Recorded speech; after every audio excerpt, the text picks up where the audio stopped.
Hello and welcome, everybody. Welcome back to Comedian MTG. My name is Ian, and on today's episode, we are covering the Salt Flats. That's right. The Salt City Tournament Group out in Utah has put on another lovely cEDH tournament with 90 players this time around. And we are going to be covering the top 16 from that tournament, going through, breaking down some really cool decks, and sort of just exploring the options we got available to us. So we're going to be checking those out. Make sure to hit like and subscribe if you enjoy videos like this. And also, if you're interested in supporting the channel even further, check out patreon.com/comedianmtg. This week, I'm trying to push out multiple videos this week, trying to get you all a bunch of updates because there's a lot of really cool stuff happening in the world of cEDH. And yeah, I'm trying to get it all. There's a lot of really cool tournaments, many international ones as well. And I also am doing a deck tech on Plagon. But if you're interested in doing any of that stuff, support the channel, patreon.com/comedianmtg. Without any further ado, let's get into these decks.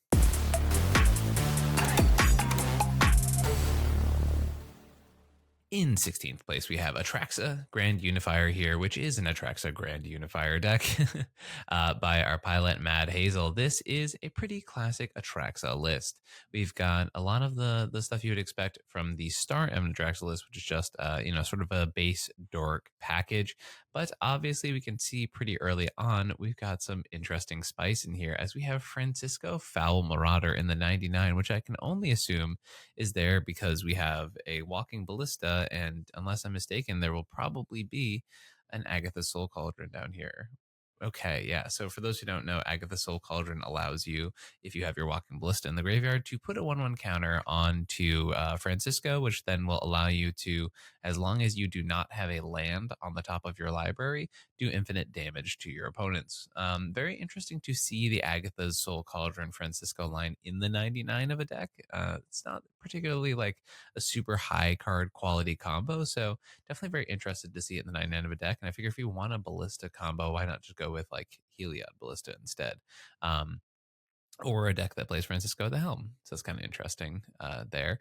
We also seem to have a couple infinite mana lines in this deck. We have Swift Reconfiguration as well as Hazel's Brewmaster, which allow you to combo with Devoted Druid. So if you're Devoted Druid, oh, actually, so there is a Heliod in the 99 of this deck as well as also having the Francisco combos. There's a lot of creature combos here for this Atraxa deck. It feels like on some level, it feels as if, especially with the infinite mana lines, it might be better in the face of a different commander, right? Because we do have Devoted Druid here. So Devoted Druid's in the graveyard. You can play Hazel's Brewmasters, exile it, and make infinite green mana with the food version of Devoted Druid. And if you have Swift Reconfiguration, does this a similar thing where you turn Devoted Druid into a vehicle, and therefore you can stack as many -1/-1 counters on it as you want, able to make infinite green mana that way as well. So definitely a lot of infinite mana combos in this Atraxa deck, and a deck that doesn't really have an outlet for those. Actually, I think I saw Kinnan Basalt as well. So definitely many ways to make infinite mana here in this deck with no infinite mana outlet in the command zone. This feels like it was almost a Thrasios Tymna shell that someone just sort of took out Thrasios Tymna and then put Atraxa in. But obviously, we also have the win cons with Food Chain as well. When you exile Mishaul Griffin infinitely and cast it again out of exile, you are able to make infinite mana for creatures. Some interesting stuff here with Luris Displacer Kitten also being a combo, as long as you have either like a Lion's Eye Diamond or a Lotus Petal. That's also the ability to generate infinite mana that way. It doesn't once again translate into infinite Atraxas, but you can definitely get a couple Atraxas after you've generated infinite mana here with this version. So definitely a very fascinating. Oh wait, are they also on Withersmog? Wow, this deck is literally just the most combo packed Atraxa list. There's also a Teferi Displacer Kitten. Um, but yeah, Witherbloom Apprentice, and then in the sorceries, yeah, Chain of Smog as well. Okay, so this Atraxa list is literally just like, if I don't win one way, I'm gonna try like 16 other ways to win the game. This is a very interesting Atraxa list. I definitely one of the more atypical builds I've seen of this archetype in quite some time, and even more so influenced by the fact that they play like no interaction. Yeah, so like a single, I guess technically abrupt decay too. Yeah, so this deck plays two pieces of interaction and just like a buttload of win conditions, and huh. Okay, this is definitely one of the weirdest lists I've ever seen. That's such a unique version of this deck. Yeah, so this is just interaction dot Atraxa. Oh, I didn't even see the fact that there's the Thrasios in the 99 of this deck. Okay, yeah, this deck's doing a lot of crazy stuff. All right. I'm definitely curious to hear the decision making behind going down this particular version of this archetype, but it's definitely a unique Atraxa list to say the least, with like 16-ish combos in the list, and basically no ways to protect them. So really interesting stuff here from this Atraxa list, and super quirky way to start off for top 16. We have S22 Equa here with post-ban Rog Tymna perfect budget, which, yeah, I don't know. This is a Rog Tymna list. So we're obviously used to seeing a lot of Rog Sai in the format. Rog Tymna is one of those decks that like people talk about in the way that's like, yeah, it probably should be played more. And then it isn't played more a bunch. And there's definitely some like reasoning behind that. But really cool to see this Rog Tymna deck here in our top 16. So we have a little bit of the Tymna thing going on where, yeah, we've got some efficient hate bears and stuff like that, or creatures that allow you to like play the tempo game a little bit, follow up with the Timna, get some card draw in, right? But then we also have the very fast Rograkh plan, right? With things like our classic, Culling the Weak, all of the Moxen we get access to with Rog, all of those types of things. So a lot of fast mana package here in the deck because Rog is one of our commanders, and then able to use that to basically have a very explosive game plan. Now, there's definitely a decent amount of mid range pieces, as I mentioned, from this archetype. And how does a deck like this kind of win, right? So you can see one of the win conditions here with Aetherflux Reservoir. Basically, you can get the storm count high enough where you're able to basically deal 50 damage to each of your opponents over and over again after storming. It's one way to do it. Bolas' Citadel is one of the outlets for that because if you have Bolas' Sensei's Top, normally you can pay 1 life to draw each card in your deck. But when you add the fishbowl to it and Flex Reservoir, it allows you to then start gaining life as you're going through, and then you gain life equal to how many cards you're able to draw after you've assembled that combo, basically. Um, well, I mean, it's actually even more so than that. It just, every spell that you cast adds that many life equal to the amount of spells that you've already cast. So it's a very quick way for things to turn the corner in the game to end. There's also a grinding station here for your underworld breach lines. I don't know if there's any backup breach lines in here. No, I don't see like a Stitcher supply or anything. So Goblin Welder and Goblin Engineer definitely there for trying to get those Bolas' Citadels out a little bit earlier than we might expect. And then we have a lot of the classic sort of Tymna creatures here. One of the other main win conditions here, we have Dualcaster Mage alongside our lovely sorceries Twin Flame and Heat Shimmer, able to make infinite hasty Dualcasters in that way. Damn, really cool to see in a deck like this. Definitely a more anti-creature piece than you tend to see a lot in a lot of your Tymna decks. Yeah, but there's definitely a really interesting take on the Mardu Tymna archetype. We've got, your red here, able to get your Rog down early, play a lot of these very small creatures, and allow you to explode out a little bit faster than maybe some of the other options like Jessica Tymna would. But then you have your Tymna to draw you a bunch of cards, use a bunch of these hate bears to gain some card advantage, and then make a very, very quick conversion to, playing one of your silence effects and then going for a win. We had Johnny Beast 36 with cEDH. Guys, this is a defensive one ring. Uh, this is a really cool Jhoira ageless innovator. I did mention to a couple friends that this was a deck that I thought might get a bit of an upgrade going into the new metagame, especially with Dockside no longer around to really punish this archetype. For those who haven't seen a lot of Jhoira, the Ageless Innovator, she is a 2 mana 2/3 that says tap to put 2 ingenuity counters on her. Then you may put an artifact with mana value X or less from your hand onto the battlefield, where X is the amount of ingenuity counters on her, right? So as soon as she taps for the first time, you're basically able to put a 2-drop in for free. And this deck is really built around being able to abuse that ability with Jhoira, right? Like we can already see the first creature available in the deck is the Quartermander, which is a 2-drop that when it ETBs, you untap an artifact creature. So immediately this is able to jump you up from activating for X equals 2, then activating X equals 4, right? Very quickly able to generate a lot of value as far as that part is concerned. You have a lot of effects in the deck that, do like for example, an uncounterable untap here with Vizier of the Dumbing Sands if you use the cycling ability or if it's already on the battlefield. I see a feature of the new Iron Man Titan of Innovation in the 99 of the deck. Really interesting stuff here, and it makes sense because it's a lot of dropping in giant artifacts, and Iron Man's ability to basically pod up your artifacts makes a lot of sense here in this deck, especially when you want to get that consistency with the win cons. I'm assuming that Filigree Sages and Chromatic Orrery is one of the main win conditions here. And I would be correct. Okay, cool. Yeah, because Filigree Sage allows you to untap an artifact. With Chromatic Orrery, you're able to tap for more mana than the Filigree Sage's ability cost, and therefore you generate infinite mana. At that point, you can then start activating Chromatic Orrery's ability over and over again to be able to draw cards equal to the number of colors among permanents you control. So therefore, you're just basically drawing 2 cards at a time and going through your entire deck.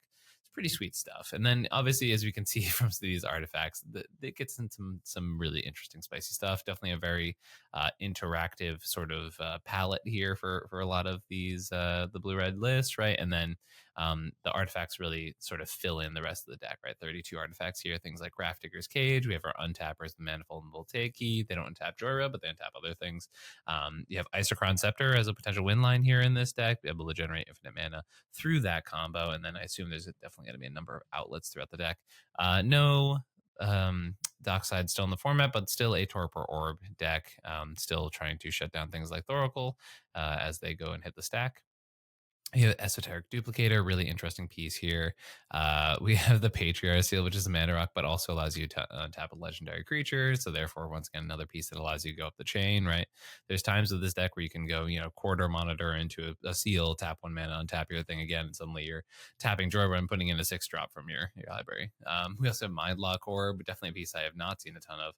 Just as players can't search libraries, and that's a symmetrical effect, right? So yeah, I guess I hope you aren't on the Iron Man plan if you're using Mind Lock Orb, but I'm assuming there's, and also seeing in this list, there's a number of ways to really get around that. Things with like KCI and things of that nature. And Iron Man itself actually can sacrifice the Mind Lock Orb to go get a 5-drop too. We have Chimil, the Ender Sun. Very cool, unique card from Ixalan. I think this is the perfect place to have a card like this for sure. It allows you to generate a ton of value, and then, as soon as it gets down, your spells are uncounterable, which is pretty good in the cEDH game. There's Mind Over Matter here for the One Ring potential, but also I believe it will work with Chromatic Orrery as well. I believe if you're alternating taps, it should still draw you through the majority of your deck. I guess you rummage through a lot of your deck, but you can still go and find, basically, you can still rummage through until you find a One Ring, which is kind of fun. Yeah, so a lot of interesting stuff here. This is definitely not an Underworld Breach deck, as you notice. Well, obviously with the Grafdigger's Cage in 99, makes a bit of sense there. It's also Mindslaver, which I'm not sure if you can do full Mindslaver loops here. Does that have something to do with the Duplicator?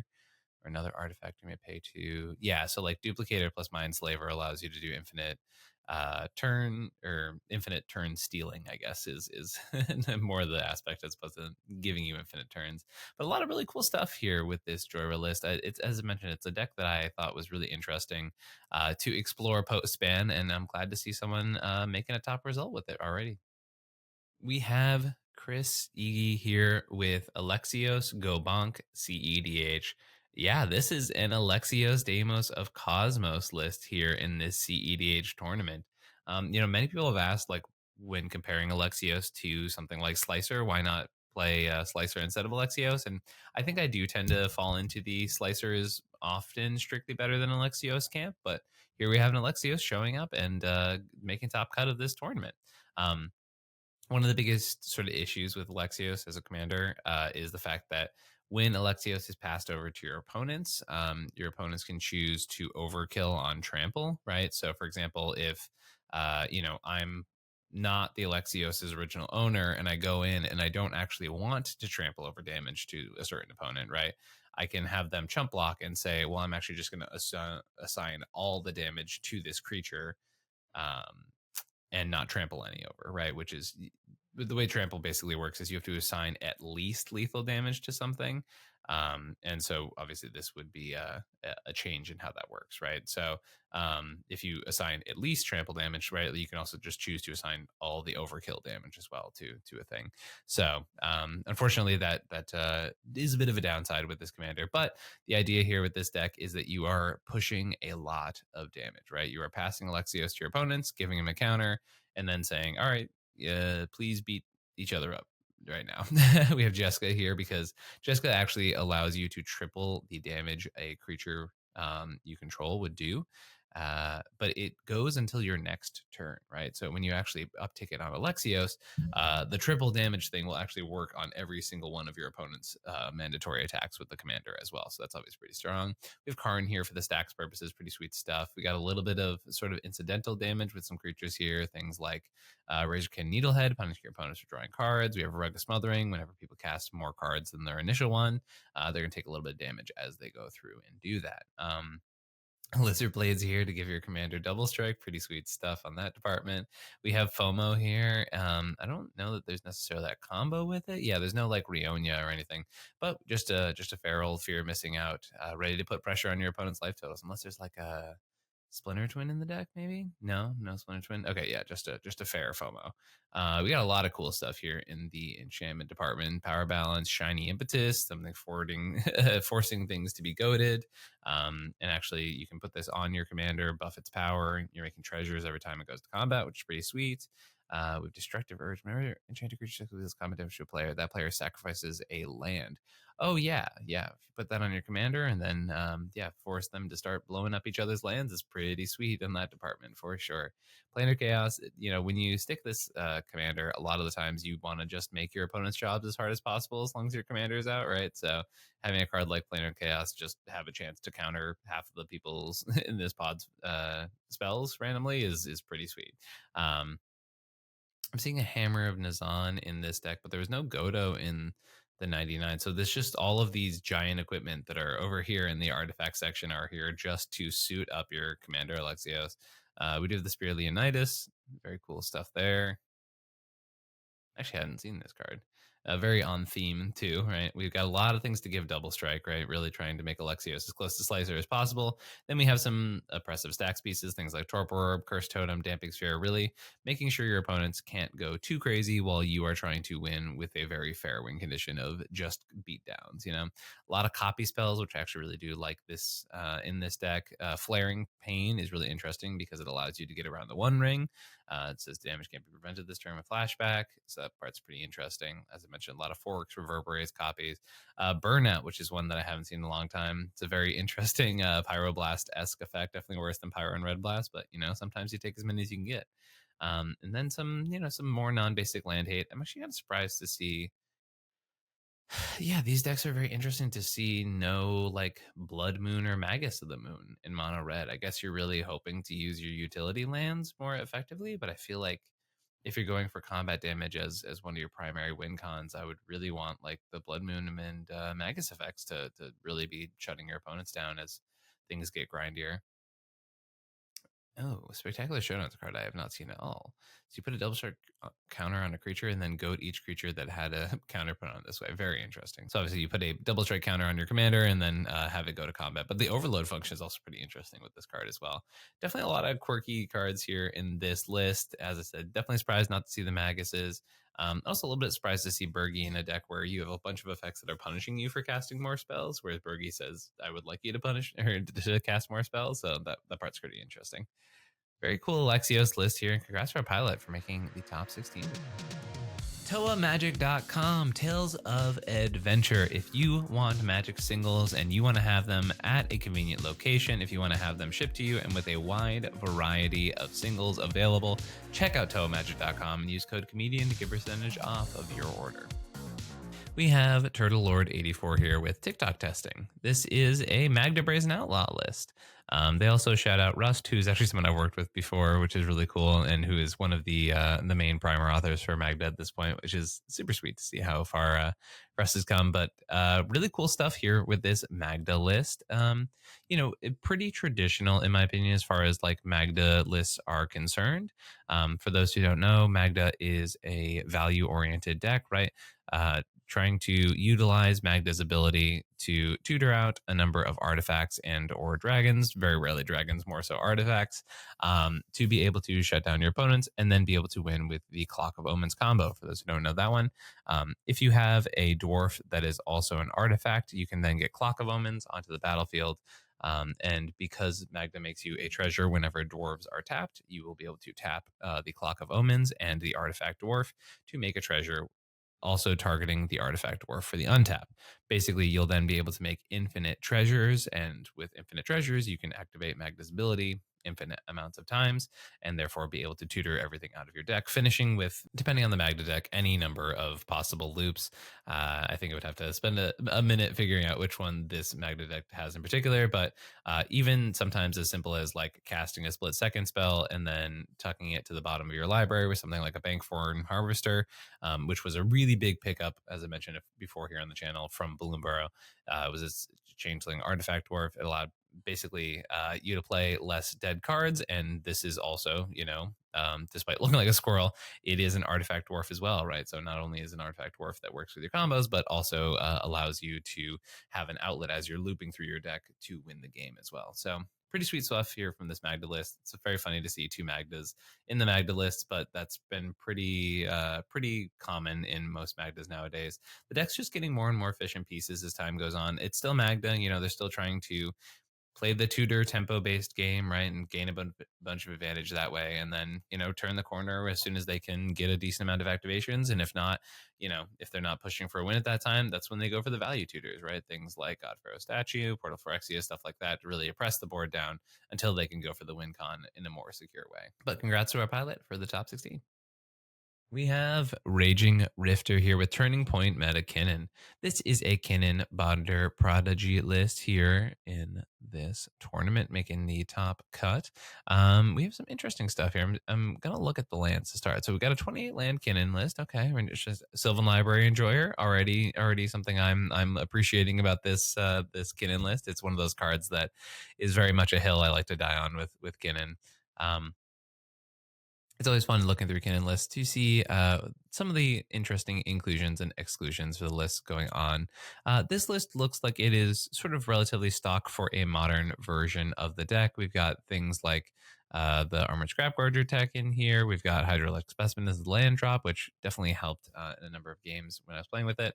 A lot of folks are trying out Clever Impersonator in the 99 as a way to copy your opponent's Ristics, Mystics, Smothering Tithes, etc., which Kinnan with the Smothering Tithe, pretty good time. So definitely not a bad choice there by any means.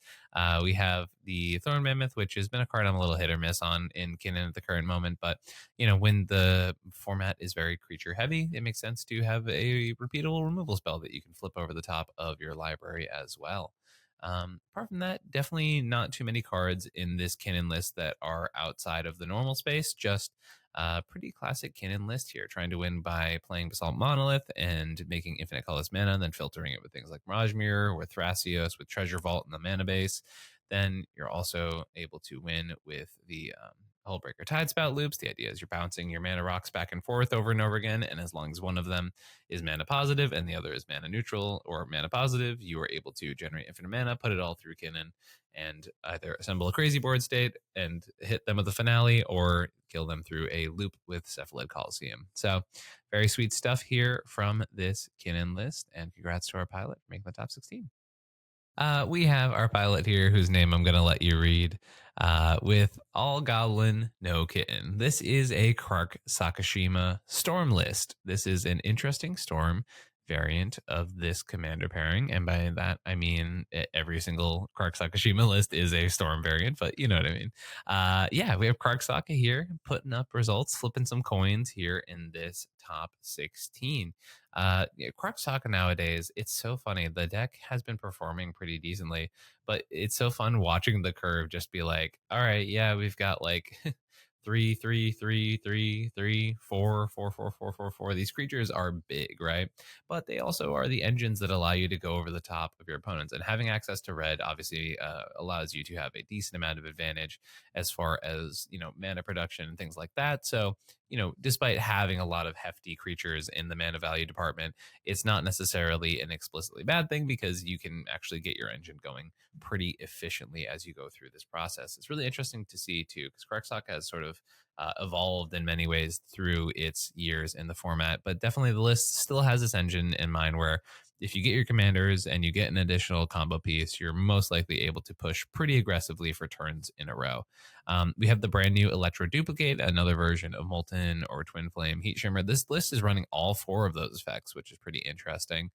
So Dualcaster has no problem comboing off with this list, but also when you have Krark and Sakashima, each and every one of these effects suddenly allows you to get more copies of the unlegend rulable Krark. So, right, every time you go through and succeed with one of these flips, you really start to get multiple copies of Krarks that can get out of hand rather quickly. As the deck name implied, this is a kittenless version of the deck. Kitten used to be a really big part of the Krark Sakashima Storm package, but that was also in a world where Dockside was around a little bit more. We see a lot of red cantrips in the deck because when you have Krark Sakashima, maybe even another way to copy them, you tend to draw a lot of cards with those. Definitely have never seen a Flame of Anor in the 99 of these decks, so that's pretty interesting to see here too.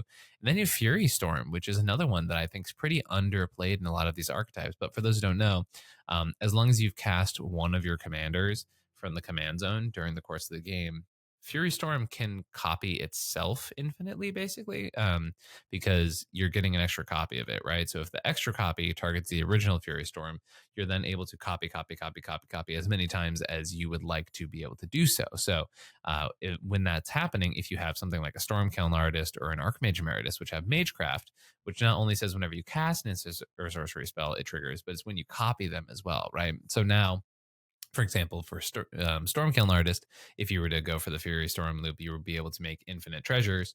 And with Archmage Emeritus, you'd be able to draw, and obviously don't want to draw infinite cards because then you would deck yourself, but definitely want to draw a significant majority of your deck at that time. So really cool stuff here from this list, and really sweet to see this some more unique cards in this Krark Sakashima variant.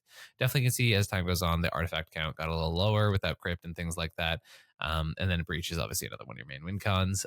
For those who aren't familiar with the list at all, while dual caster mage and things like the Fury Storm loop can be win cons, realistically, a lot of times Krark Sakashima, you just get to a point where you are able to sort of put a ridiculous number of, mana and copies of spells on the stack. And usually you're at that point able to even insinuate winning with something like a Grave Shot, right? Or making multiple copies of Lightning Bolt over and over again, or multiple copies of End the Festivities, because things do get sort of that crazy when you have multiple copies of Krark and whatnot. So this is Paco here with Blue Farm. This is a classic Blue Farm variant in the new cEDH format, and we're seeing sort of a return from Blue Farm to not necessarily going as deep with the creature package. One of the first things a lot of folks were doing right after the ban was returning to a more creature heavy Blue Farm, but that's not what we're seeing here with this specific variant. We're up to 14 artifacts,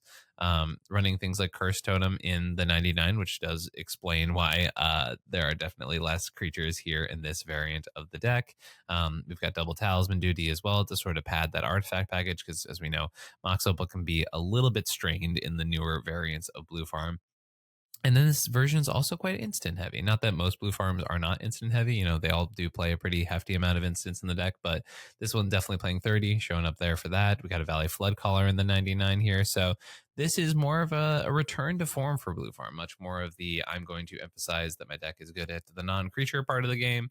A lot of them are playing the Steel Enchantment nowadays to be able to take the Ristic Studies in the mirror matches or with any sort of grindy deck in the format. So this is definitely a blue farm list reflecting the post-ban metagame pretty efficiently, where we are, not completely rewriting the things that have worked for blue farm in the past, just making adjustments to make it fit with how things are going in the modern day.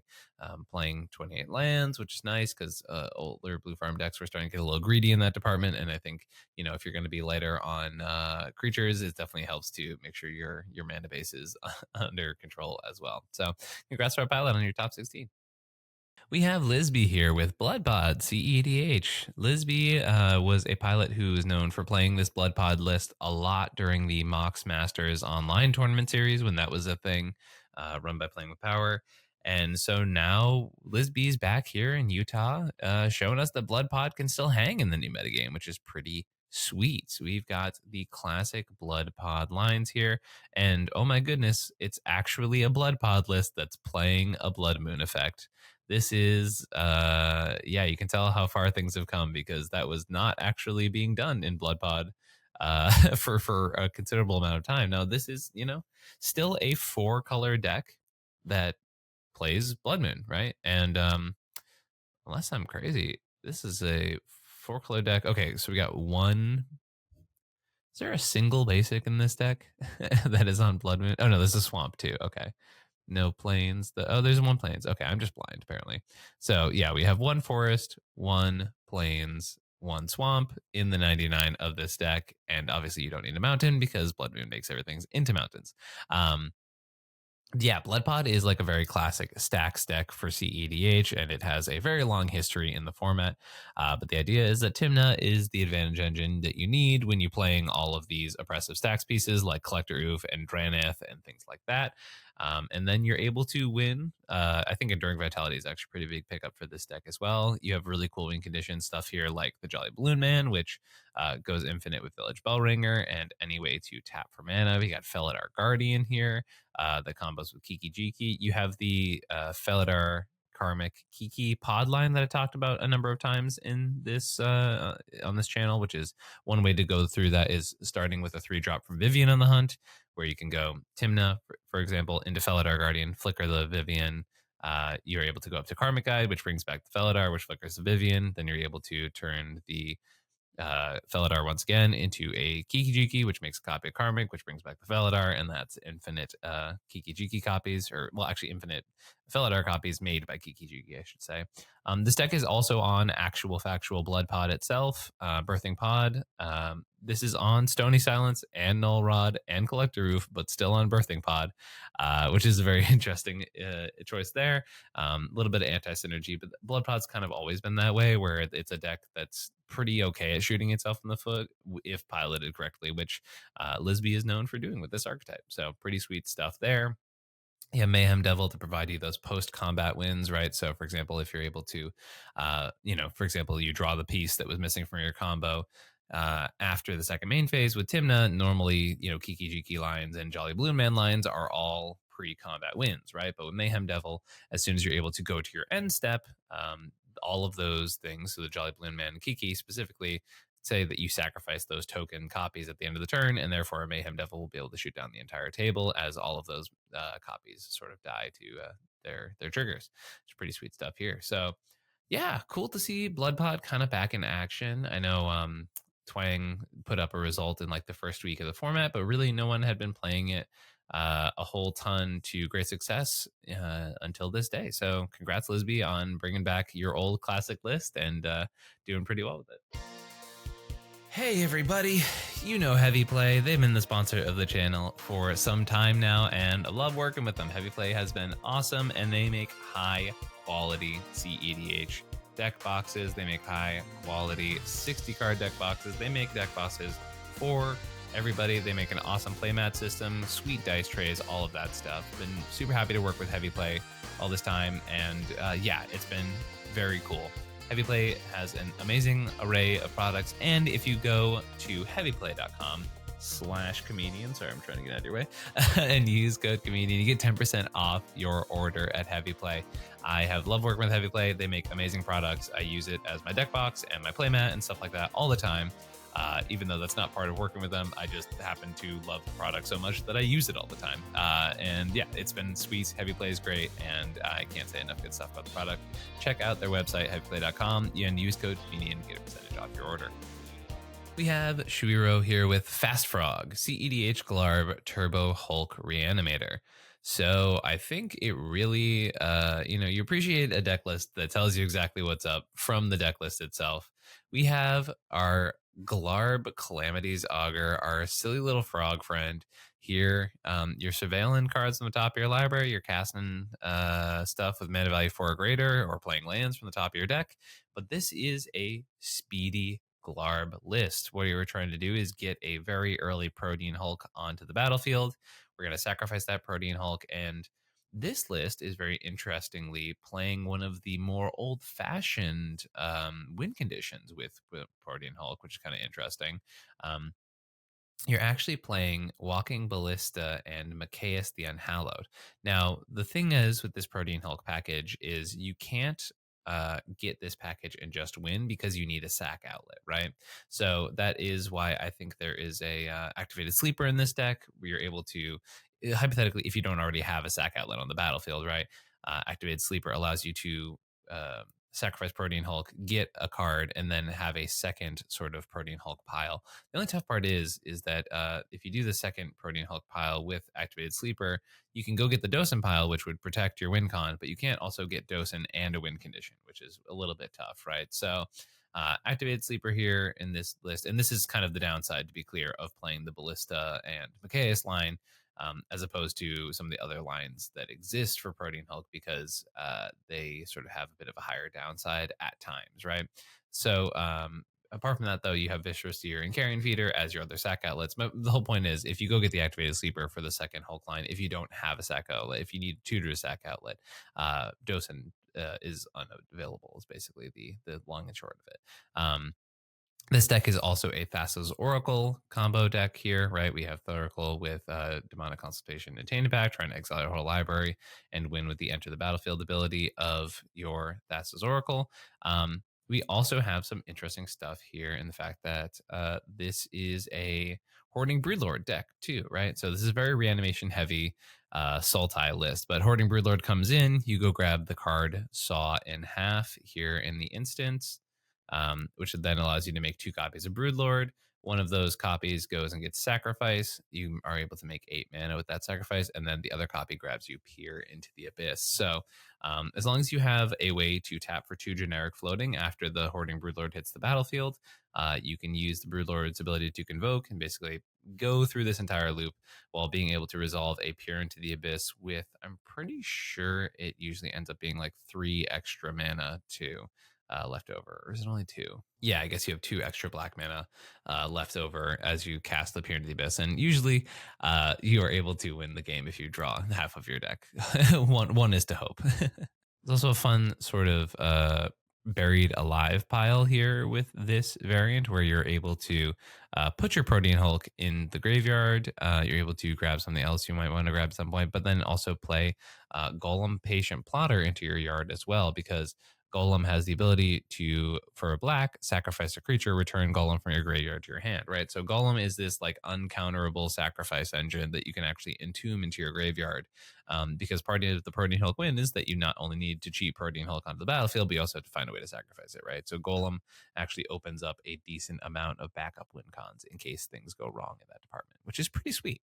So definitely a really cool list here. Also worth mentioning, Spellseeker and Thassa's Oracle is also a Protean Hulk pile, right? You just grab Tainted Pact or Demonic Consultation off of your Spellseekers into the battlefield and then win with Thassa's Oracle. So that's what you do in case something happens to the Ballista or the Machias. What's nice about that loop too, right, is that you can still choose to go and grab Dosen and activate his sleeper first, so that if you go for this Thassa's Oracle win, you know, even though it's a bit of a more of a fragile win, right, you're opening up to instant and sorcery counters where there are other parts of your loop or your win condition weren't really susceptible to that.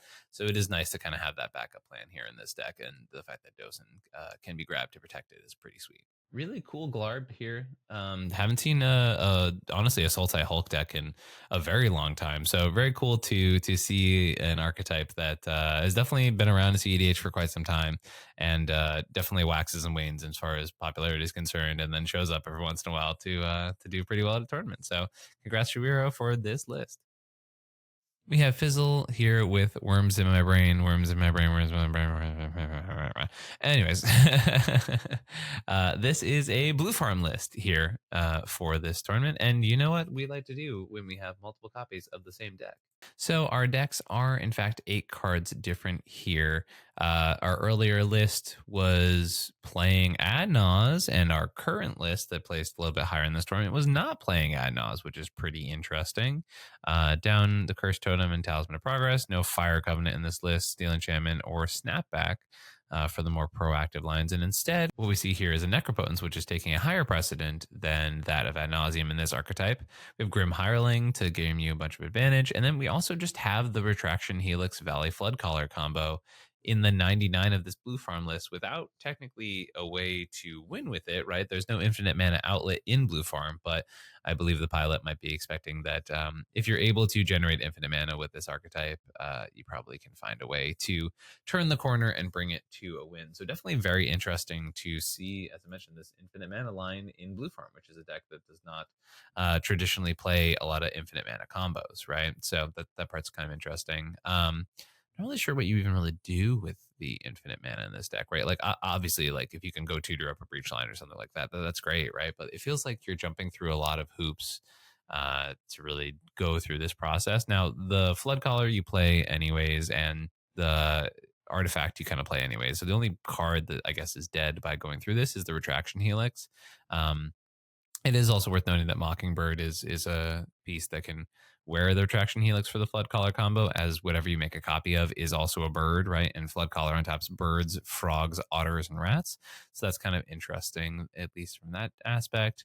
But yeah, it's definitely a bold choice to be playing the retraction helix combo in this archetype. But sweet stuff here for this blue farm list. We have Preston here with less dockside, more extortion. Here is this Malcolm Vial Smasher list. And I don't know if I feel like I'm going crazy, but like Malcolm Vial was a list that I think a lot of people assumed was going to be doing worse post ban, but here we have it, and I'm pretty sure it's been doing better ever since the ban has happened. So Malcolm Vial Smasher is still an archetype that is here to play ball. I have noticed that there is definitely an uptick in how many one drop pirates the archetype is playing, so I think that definitely has something to do with its early consistent mana production, and maybe I guess more of the keepable hands in place of Jeweled Lotus and Mana Crypt hands that are obviously no longer a factor. We got a lot of value pieces here in this archetype. Obviously, Glenhorn Buccaneer is a 1 card combo with your commander, as long as you have 3 of your opponents still alive. And if you have 2 of them, you can still do it. It just gets a lot messier. Uh, but you're able to use Glenhorn's ability in the middle of combat to discard a card and draw a card. And as you go through that process, it's pinging your opponents. And as it is a pirate, Malcolm will generate you 3 treasures. Therefore, you're actually netting treasures as you go through that loop, and you're able to ping your opponents down by rummaging through your deck. We see the brand new Jumpstart Rev Tithe Taker in here. Obviously, a really good piece for gaining a bunch of card advantage. You're able to go to combat, make a treasure per attacking creature, and also, well, I guess it's dealing combat damage, not just attacking. But you're also able to do the Ragavan thing where you're able to exile the top card of their library and play it as long as it remains exiled, right? So not even attached to Rev, which is really cool. And then also, not to mention the fact that it gives one of your creatures Death Touch for the turn, right? So between Facebreaker and Rev and a lot of these pieces, Malcolm itself, you're getting a lot of treasures in this archetype for sure. I'm actually kind of surprised to not see a Magda in this list, as I feel like a lot of these lists tend to make so many treasures that it's sort of trivial to like play a Magda and to do something kind of crazy with it. Um, I have an interesting artifact package here, both Conquer Slill and Defense Grid, really trying to, solidify that when you're going for the win in this deck, you are locking it in for that that win attempt for sure. You have some interesting stuff here with a Curiosity in the 99, although I didn't see like a Niv or anything. So it's just, I guess, a value Curiosity to staple onto your commander as you go to combat, or I guess one of your other small creatures as well could hold it as well. As you do definitely want to get in with your flyers in a lot of this archetype. We have an Artificial Evolution here, which is one of the hack effects that allows you to change something's creature type to a pirate. Although I'm not really sure what. Oh, it's the Mayhem Devil, though. Yeah, so if you have Mayhem Devil, you're able to turn that into a pirate, and as long as you have a treasure, which I just mentioned, there are going to be an abundance of in this archetype. You're able to crack that, which will then deal damage to your opponent, which will then make you another treasure because Malcolm's on the battlefield. And if Mayhem Devil is hacked into a pirate, you're able to make treasures equal to your opponent's life totals, and you're able to ping them down as you go through that loop. So kind of sweet here. And I like that it's a bit of a minimal package. Like the line exists in the deck. Mayhem Devil's fine enough in the archetype as on its own. As I mentioned, like there's a lot of treasure production in this list. And then the rest of the deck is just sort of classic Grixis turbo stuff, right? Like you've got your free spells for your Malcolm, but it's an ad nauseam deck. Intuition lines in this deck, I believe, are just for Glenhorn stuff, right? Yeah, because traditionally in this archetype, you'll go grab Reanimate, you'll grab Unearth, and you'll grab Glenhorn Buccaneer, as all 3 of them will allow you to put Glenhorn Buccaneer onto the battlefield. And they'll end up giving you the Glenhorn as it's the most expensive version of that. And yeah, apart from that, pretty classic Grixis Turbo stuff. Mentioned Thassa's Oracle, Demonic Constellation lines. It's an Underworld Breach deck. It's an Ad Nos deck, all that kind of stuff. But really cool to see Malcolm Vial Smasher still performing in this modern metagame, despite, losing some pieces that a lot of folks attributed to its success. Before we get into our top four, I want to remind you we do coaching here at Comedian MTG. So if you're looking to take that next step up in your CEDH gameplay, you can contact me at comedianmtg@gmail.com or in any of the ways listed in the description down below.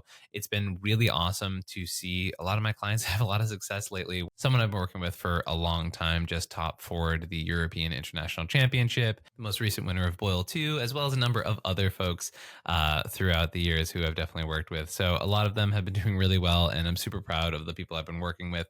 And yeah, let me know if you would like to add yourself to that list. And yeah, all of the contact information for me in that capacity will be in the description down below. I'm also adding a Blue Sky. I know some people are moving over to that app instead of Twitter. So I made one of those, and I'm going to start putting that in the description of this video as well, in case people want to add me on that platform there too. One of our sponsors for today is a friend of the show, Goldsaber Kickstarter. So they are already killing it out in the Kickstarter realm, and they are just about to unlock the final leg of the Kickstarter, which is a custom Winota mat. For those who don't know, Goldsaber makes amazing cEDH playmats and art and tokens. And if you don't know Tim's work, you'll have seen it around the cEDH space quite a lot, and I'll show you some examples right now. He has a wide variety of art from throughout the cEDH space, has done a lot lately to go through and make a bunch of cEDH playmats. Specifically, this campaign is working on a number of different commanders that are going to be cEDH playable, things like Sisei, Kinnan, etc., stuff like that, Krark. So Goldsaber has done a ton of work in the community, and right now, if you go check out that Kickstarter, you can help to support the Commander Pantheon, which is, he's going through a number of different cEDH commanders and featuring them on art, playmats, tokens, etc. So go check it out. There's some really, really sweet stuff there. And as I mentioned, they're just about to hit that final milestone, which will be the Winota mat, which, I can be biased, but I do like that one quite a lot. We have Paradox Phantom here with Hidetsugu, and specifically Hidetsugu and Kairi. This is a really cool archetype that you might have seen Cal and I brew a live version on over in the Mind Sculptors, but I've also actually been working with a client on a version of this deck too, independently of this pilot in the top four. So it's kind of cool to see this list up here making top four of this tournament. This is a rare creature, so I'm definitely gonna bring it up, and we're gonna read the full description. So for 2 double blue and black, you get a 5/4 flyer. It's an ogre demon dragon, as it's a team up creature. And when it ETBs, you draw 3, and then you put 2 from your hand on top of your library. So when it enters, you do a brainstorm, and then when it dies, you exile the top card of your library, and target opponent loses life equal to its mana value.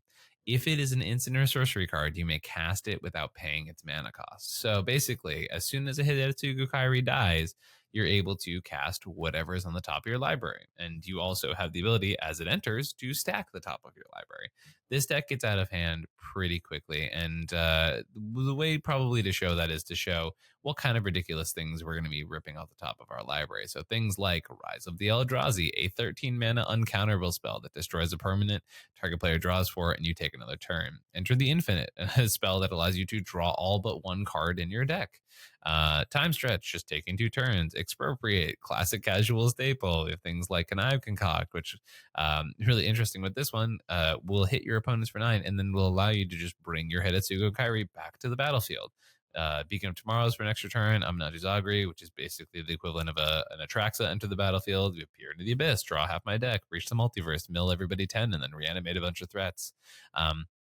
And what you're going to see too is that there's also a lot of instant and sorcery cloning effects in this deck, because every time you clone your commander, you're then able to get a death trigger from your commander, but you're also able to stack it with the enter the battlefield ability of the new copy of it as well. And I'm not sure, I'd have to get a judge to double check that, because I believe because of the state-based actions, the ETB and the death trigger technically happen at the same time because of the way that works.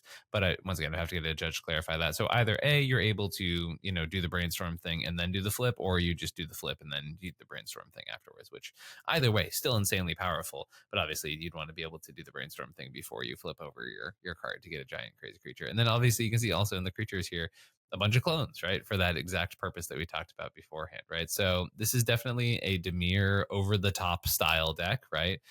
You are trying to cast one of these very, very powerful spells to draw through usually a majority of your deck.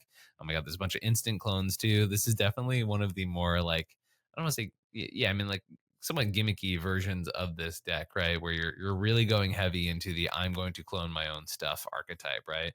But it's really, really interesting to see. And the deck's still playing like a decent amount of instants to be able to interact with your opponents as well. We have Stifle here in the 99, stuff like that. We have 3 steps ahead, which can be a counter spell, but it also can be an instant speed clone. Really, really cool stuff here from this archetype for sure. And definitely not only a commander I was not expecting to see here in this top cut, but definitely a more unique build than I've ever seen for this archetype. So really cool stuff here out of Hidetsugu and Kairi, and a very, very interesting deck for sure. We have Smalls here with Heliad, the god of timing and priority. Smalls was also a person who was doing quite well back when the Mox Masters metagame was happening with this Heliad, the Radiant Dawn deck. So this is actually an Azorius list, as the backside is blue-white. But the idea of this deck is to set up a situation in which you are able to play Heliad and flip Heliad, which gives you a total combined cost of 2 generic, 2 white, 3 generic, and a Phyrexian blue. So 5 generic, 2 white, and a Phyrexian blue. That transforms it into the backside, Heliad the Warped Eclipse. Importantly, it says you may cast spells as though you had flash, and spells you cast cost 1 generic less to cast for each card your opponents have drawn this turn. So what you're going to see a lot from this archetype is sort of this strange thing that you don't see in a lot of decks, which is you're okay with your opponents drawing a bunch of cards. So in the Rhystic Mystic meta, this deck actually does pretty well for itself. Okay, so this has tags enabled for this deck specifically. So we've got our card advantage section here, a bunch of ways to be able to draw a decent amount of cards from your deck. You have Frantic Search, which at certain points when your commander is flipped, costs 1 mana to untap 3 lands. So it's almost like a dark ritual in these colors. Got a really cool addition of Lunar Insight, able to draw for each mana value among permanents you control. And when you have this reduction going on, you're definitely going to have a lot of variance in the amount of mana value of your permanents for sure. Got some interaction here with this package. You have Displacer Kitten plus Teferi, and then Displacer Kitten obviously works really well if you're trying to sort of storm off on somebody else's turn. Obviously, the instant speed nature of the deck is a little bit contradicted by Teferi Time Raveler, as that combo has to be executed at sorcery speed, but it doesn't mean the pieces can't be flashed in instant speed in general. Dramatic Reversal here in this list. I'm wondering, okay, 27 lands. We've got some ramp pieces in here. We have Coveted Jewel, which is a very classic Heliod inclusion, especially if you can like flash that in and use it multiple times before your opponents even get a chance to attack you. It's pretty sweet. Chromatic Ore, and then also if they take it away, they have 3 cards, but it also reduces your spells by 3 too, which is kind of interesting. If Chromatic Orrery here, which is a very classic win con with this deck, got a lot of untap effects with things like Sonic Screwdriver and whatnot. An interesting removal package, and a little bit of stacks, but not a whole ton. And then here's where the deck starts to pop off, which is like a lot of these symmetrical drawing effects, right? Things like Time Twister, Echo of Eons, Memory Jar, Prosperity, Vision Skeins. So as much as, in most decks, you do not want your opponents drawing cards, in this deck, that is actively a part of the plan. So it's definitely a little quirky and interesting in that sense. Got some nice tutoring packages here too as well. The Invasion of Rakavios is really interesting because I think this is a card that was talked about when it was first printed, and especially with its relationship to Displacer Kitten. But I like that it's being played in this deck where, it can be cast for only double blue, which is definitely a lot more digestible than some other things as well. So basically, it allows you to tutor any of your zones for an instant or sorcery card and put it into your hand, which in this deck comes in handy quite often. There's also Hullbreaker Horror, which allows you to navigate loops that way. Draftna, I actually don't know what there is specifically with this command, with this card. I do know that if you have like the Coveted Jewel and a reduction of 6, then this is able to generate not infinite mana per se, right? But like generate, X equals 3 times, or 3 divided by what's remaining of your deck, right? Because Coveted Jewel every time it enters will have you draw 3, right? So you're basically able to loop this in Jewel to draw through the majority of your deck if you have a reduction of 6, which I know sounds ridiculous, but if you also look up here, like it's actually really not that hard to get your opponents to draw 6 cards in this archetype. which is so funny because you're having them draw, but also it's good for you too, right? And then you have things like cut a deal, which is very funny. Oh yeah, draft now, so I guess goes with the Gilded Lotus, but you have things like cut a deal, as mentioned. Each one draws a card, then you draw a card for each one draws that way, and then Heliad says, I believe it's for a combined total, right? Spells you cost less for each card your opponents have drawn this turn, right? So like you don't even need to. And I mentioned that 6 reduction earlier. If each of your opponents draws 2 cards, suddenly all of your spells are reduced by 6 generic mana, right? So like that is a really big upside for this commander, is that you can really, really end up in a lot of scenarios in which you are having a lot of your spells reduced as far as mana value is concerned, which is then what allows you to do sort of the storming aspect of this deck, which we see a lot of here in this list. So Heliod, very cool commander, obviously operates on a way different axis. The biggest sort of choke point with this deck is getting its commander out and flipped, but as soon as it does some really cool stuff here with this archetype. So congrats to Smalls for the top 4 cut. We have Grant Andrew Eklund here with Tymna in the streets, Cromming in the sheets. A blue farm variant here. So we're going to compare it to our Worms in My Brain variant. Okay, so Paco and Grant have a couple cards different. Grant actually the only one who's not playing Valley Flood Caller in his version of the deck, and where he plays Culling, Phyrexian Metamorph, Mox Amber, and Sea of Clouds. We see Paco plays Curse Totem, Steel Enchantment, Valley Flood Caller, and Snapback. So not really a whole lot to talk about in the archetype. It doesn't sort of fundamentally change it. It's just like there's no Flood Caller nonsense in this version, and choosing for a few less grindy pieces like Totem and Steel Enchantment for a flexible piece like Phyrexian Metamorph, and also just being on one more land and another mana source, which definitely helps with a bit of consistency game for sure. The 29 land Tymna Crom list. You love to see a responsible amount of lands in the mana base. That's amazing. And we have Driggs here with Azure Skies. This is Azure the Enchanter deck. So a lot of people, myself included, were saying post-ban Zur should be in a good position to make something happen. And here we have it taking down this 90-person tournament. Sweet stuff here from Zur. For those who don't know, some of the more modern Zur tech has involved having Heliod Suncrowned and Walking Ballista in the deck, because Heliod is an enchantment that you can actually tutor out with Zur's ability, and so therefore you really only need a Walking Ballista on the battlefield, and then suddenly, boom, Zur combo is assembled and ready to go. There's a lot of the classic Esper value here.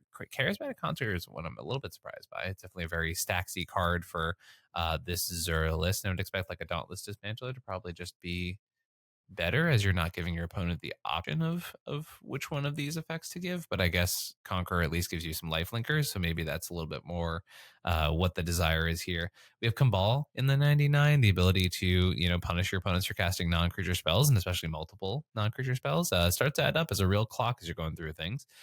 Valley Flood Caller here, not a surprise, as this is a very necro heavy deck. We talked about Teferi up here, so this is a Teferi Displacer getting combos, one of our main wins. We have Thassa's Oracle Demonic Constellation. We have the Heliod line, like we talked about earlier as well. Meme Bet here to pick up other people's win cons and throw those into the mix as well. And then a really cool amount of interaction here. Definitely some stuff you're not expecting. Things like Trick Bind, Thraben Charm, which is one that I know some people were talking about, myself included, and a couple others in the community.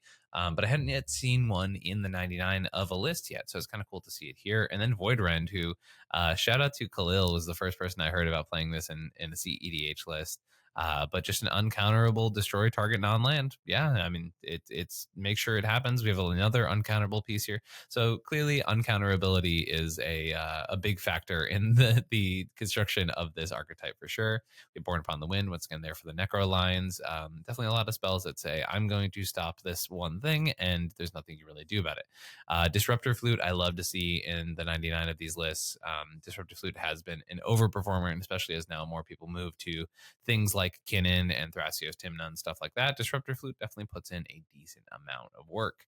And now we get to the classic Zur realm, which is what do my enchantments do, right? So actually a pretty slim Zur package here from what I'm used to, for sure. We've got Necropotence, we've got Ristic, and we got Mystic as the big ones. And then we have a little bit of reanimation value with Necromancy and Animate Dead. There's no like super large reanimate payoff by any means, but it's just seems to be more of a value choice here. as opposed to anything else. And then obviously you can always go grab your Ristics and Mystics with your commander. Blood Chief Ascension, I've been told, is quite a common card out in the Utah metagame. So definitely not surprised to see here in the 99 of this Sir list. And yeah, apart from that, we've got some like Esper goodness and just sort of generic value there for that aspect. 12 artifacts for Mox Opal deck is definitely a little bit slim. This deck is also, you know, despite being a little bit slower, a little bit higher in the mana value, playing traditional Adnaz. I'm actually curious what the mana value is for this deck in general. So it's 1.4. So it's a little bit higher on the Adnaz curve. A nice 30 land deck here. We love to see some of these responsible mana bases as we move through these decks that are performing pretty consistently.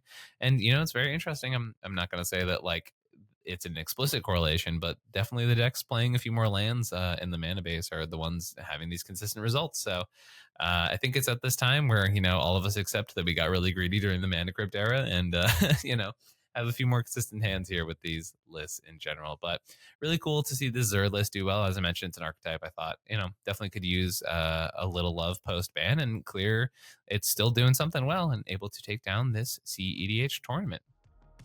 Big shout out to the Salt City group for putting on the Salt Flats tournament. They're a really awesome group. I've loved covering their events for probably over a year now, which has been really, really sweet. And they've gotten you know, really good following out there in the Utah space. And they put on very well done, professionally run events. And definitely excited to try and get out to one of those at some point.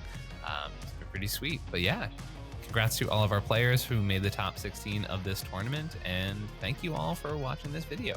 Reminder, hit like and subscribe while you're here. If you like content like this, check out patreon.com if you want to go that extra mile. And if you want that upgrade in your cEDH play, go to comedianmtg@gmail.com and ask me about some cEDH coaching. Thank you all for watching this video, and I'll catch you next time. Peace.